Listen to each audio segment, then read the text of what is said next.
So this is the number of distinct island coding problem which is frequently asked in any coding interview rounds.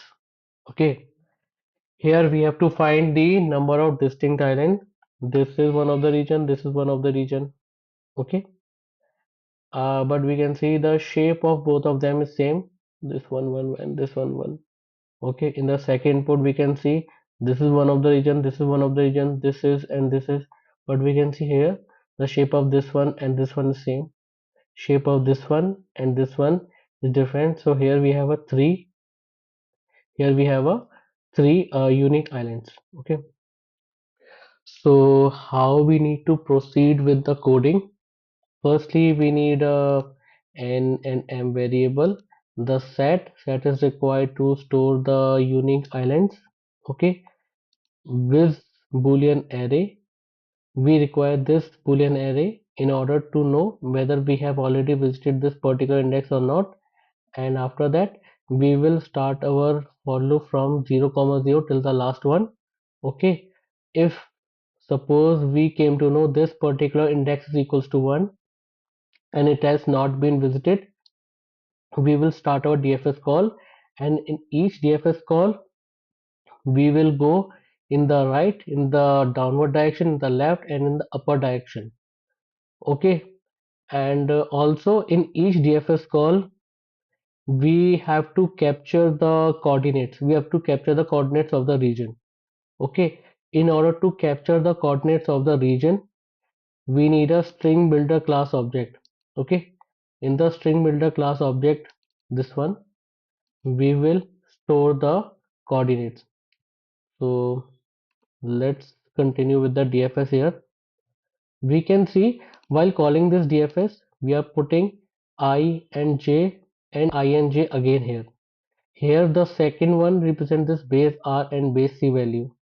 The reason behind why we are putting this base R and base C is it is for capturing the indices of the region. Okay. The thing is in the shape in the string in this string builder class object, all we care about, we have to store the shape. We have to store the shape, not the coordinates, not the index. We have to store the shape. Okay, so here we have to store the shape. Okay, not the coordinates. So in order to store the shape, we have to find the absolute difference of base r. I mean this index with the base r, and the this index with the base c value as well, like here. So that's how we can store the absolute difference values of the indices here in the shape string builder object, and this dr and dc represent the direction. Okay, so we will go in all the four direction. Okay, here I and j represents what, like the each direction. Okay, as you can see, and in each direction, like in each direction, what we will see, we will first check whether the I is equals to 0 and j is equals to 0. I is less than m, I is less than n, and j is less than m. And here grid should be equals to 1 and it should be unvisited. In that case, we will again call this DFS. Okay, that's how we will capture this one here. Okay, and we know uh, in some point, like we don't have any other land, because since it is surrounded by water, this 0. Okay, after this we will put our shape value in the set.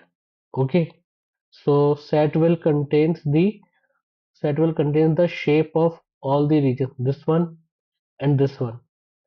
But from set we will find out the size of the set, and we know set contains only unique distinct islands, so it will help us to find out the distinct unique islands only. Okay, so that's how we will solve this question.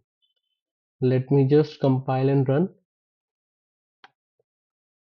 Okay, so we are getting the correct answer here.